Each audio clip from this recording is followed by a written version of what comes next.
But to answer your question, so the first time I left, I think the last thing I did on NXT season 1, I bombarded Tamina. She won a match, and I like came out and like did something crappy to her, did the L on her forehead, and I was about to like have a program with Tamina, which is huge. And then the people at the gym, people call him Rob, that we trained with, as well as my family, had a heart-to-heart with me that I wasn't okay. I was really deep in my eating disorder. I was not well. I was not in a good mental health place. And so they told me like that they were going to put me in rehab and I needed to go the next day.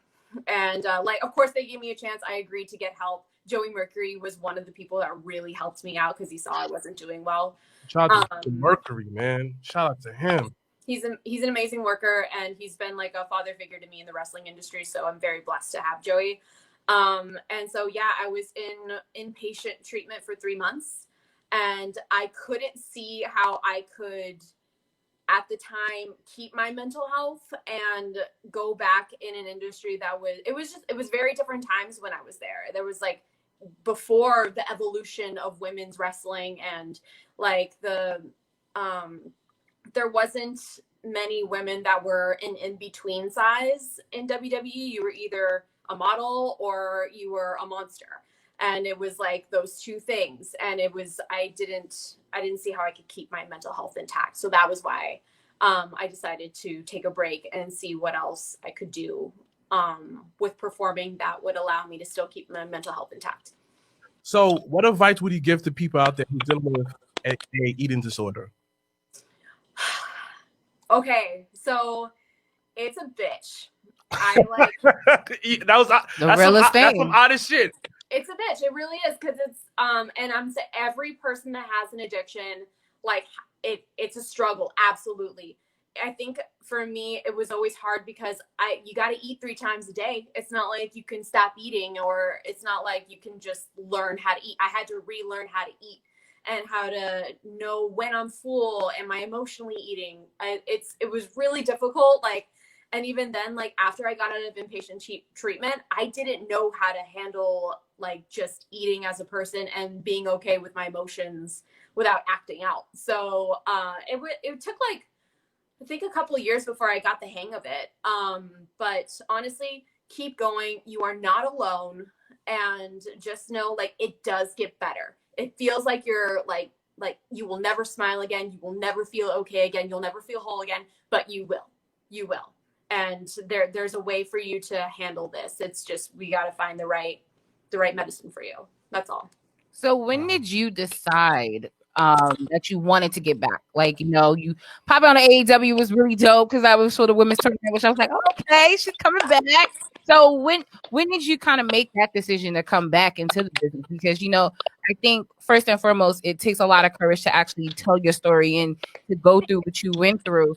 But when did you make that decision in order to still find a balance to protect your mental state, but then also do what you really want to do? Absolutely. Cause like I did leave, and then I came back to the performance center when I felt like I was better after a year.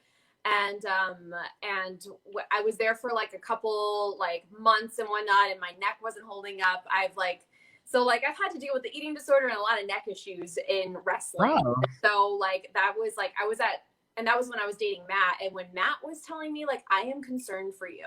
Like, I'm concerned you're going to be able to play with our kids in the future. I'm concerned like that you're going to be able to like do what you love to do, like dance, like because your neck is so messed up. And so I was like, okay, I'm going to WWE and me parted ways. But it wasn't until like when I was announcing for WoW, I was, you see the girls like they're in there, and I don't know. It's hard. I can't stay on the sidelines. I can't. As a Guerrero, like I can't like when like the girls would kind of play with me in the ring and kind of step up to the announcer, I was like, ooh, like I can't just be here. Like I can't. Like it's just there's more I can offer the business. But it wasn't until AEW I kept going back for the women's tournament. I kept going back to train, and I was like, yeah, damn, I gotta do this.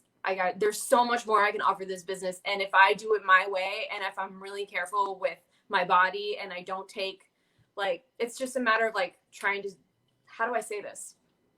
I have to be careful. Like, I only train a certain amount of times a week because like I have a bump card and mine's small.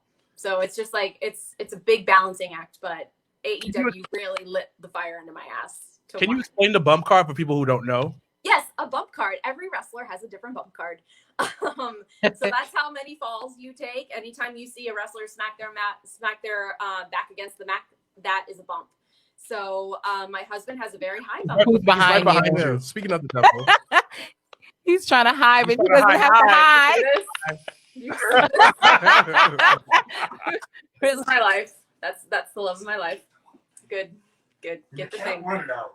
He was trapped. Well, I'm sorry. Imprisoned. Bye. It's so funny because last week we had 2 weeks ago we interviewed